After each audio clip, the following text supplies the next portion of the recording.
नमस्कार साथियों, मेरे YouTube चैनल पर आपका स्वागत है। आज मैं लॉकडाउन में मजदूरों के पलायन और अवसर की तलाश के बारे में कुछ बातें बताऊंगी जो जातिगत से भी जुड़ी हुई है। लॉकडाउन की घोषणा की गई, रेलगाड़ियां बंद, बसें बंद, सारे आवागमन यातायात के साधन एकदम बंद हो गए। मजदूरों को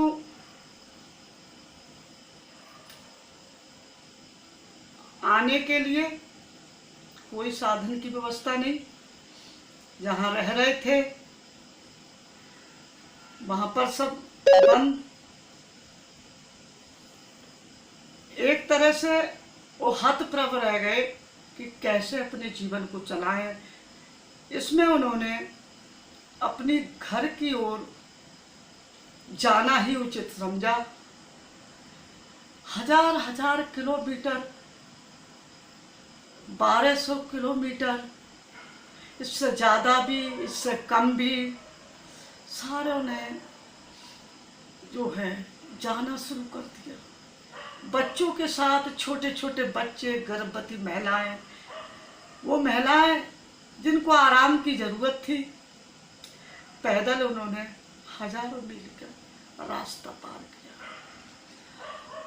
उस लक्ष्यहीन दिशा की ओर जहां पता ही नहीं कि हम कहां जा रहे हैं। बस एक ही लक्ष्य, किसी तरह घर पहुंच जाए, वहां पर जैसे भी ये भूखे प्यासे रह ले। ऐसे समय में कितनी दुर्घटनाएं रास्ते में हुई, कितने लोग रास्ते में चलते चलते मर गए, कितने लोग बीमार हो गए, रेलगाड़ियों से कट गए, पुलिस की पिटाई से घायल हो गए, पैर जख्मी हो गए।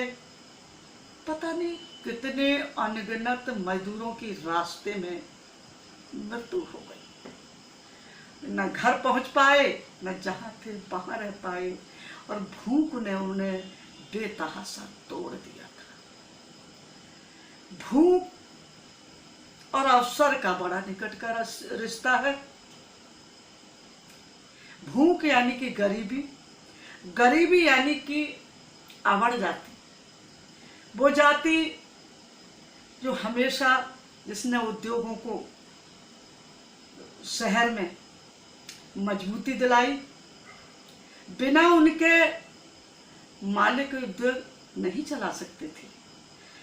शहरों को चमन किया, बिल्डिंगें बनाई, अन्य वो कार्य जो विकास के क्षेत्र में बोले जाते हैं, प्रगति के क्षेत्र में बोले जाते हैं, मजदूरों का उसमें पूर्ण रूप से योगदान था।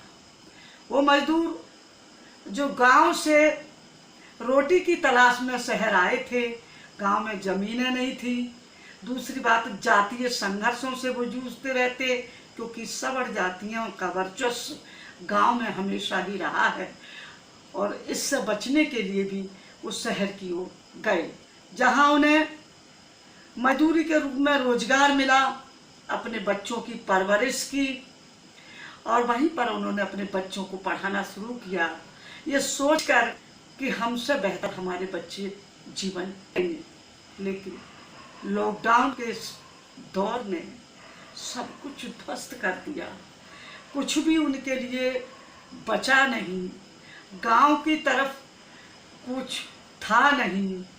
इसी में लोगों ने अपने अवसर की तलाश भी कर ली। जैसे जिसको जो अवसर मिला, कहीं काला बाजारी का अवसर मिला, कहीं किसी का दोहन का अवसर मिला, कहीं किसी को पीटने का अवसर मिला, कहीं किसी की मजबूरी का फायदा उठाने का अवसर मिला।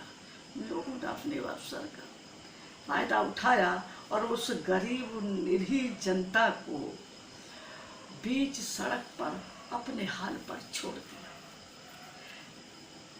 और संपन्न लोग उन्हें जाहिल, बेवकूफ, अनपढ़, गंवार कहते रहे। लेकिन क्या वो ऐसे ही सदियों पिसते रहेंगे? थोड़ी आस देखी कि शहरीकरण होने के कारण जब शहर की तरफ मजदूर बढ़े, गांव से व्यक्ति ने शहर की तरफ जाना शुरू किया, परिवारों को खाने पीने को ठीक मिला। लेकिन कहाँ से ये कोरोना की बीमारी आई, लॉकडाउन हुआ, उनकी जीवन थम सा गया, उनकी सांसें थम सी गई। कहीं भोजन नहीं, कहीं पानी नहीं, कहीं व्यवस्था नहीं, घर अपना नहीं। अपना घर गांव में भी बरसों रहने के कारण टूटा फूटा, झोंपड़ी, कहाँ जाए, कैसे जाए, न जमीन न आसमान, कहीं कुछ दिखाई नहीं देता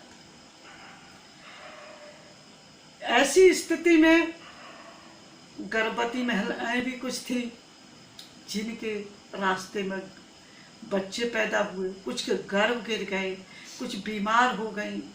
बहुत सारे लोगों की रास्ते में मृत्यु हुई जिनका कहीं कोई गौर नहीं। बड़ा दर्द है उन मजदूरों को जिनके पुरखों ने जीवन भर जातीय दंश झेले और शहर में जाकर जीवन को संवारने की कोशिश की, तो लॉकडाउन तोड़ दिया और फिर वही जहमे में गांव की ओर वापस गए। अब तो जाति की खाई इतनी गहरी हुई है कि पिछड़ी जातियों को भी इस दंश से गुजरना पड़ा। वो पिछड़ी जाति जो सोच रही कि हम सवर्ण के बराबर के हो गए, उनको भी उस नीच की श्रेणी में डालकर उनके साथ जो है हिंसा, झगड़े शुरू हो गए। मेरी ये प्रार्थना है कि किसी तरह ये स्थिति संभले और हम पुराने ढर्रे में ही चाह आए, लेकिन प्रत्येक व्यक्ति को भोजन मिले और जातीय व्यवस्था हमारे समाज से दूर हो, हमारा देश का पुनर्निर्माण हो। जैसे हमारा समृद्ध भारत है, बहुत प्यारा देश है मेरा, जिसको हम चाहते हैं कि एक संपन्न राष्ट्र के रूप में हम मिलजुल कर रहें और जातीय व्यवस्था या गरीबी की खाई खत्म हो। इन्हीं शब्दों के साथ अपनी बात खत्म करती हूँ।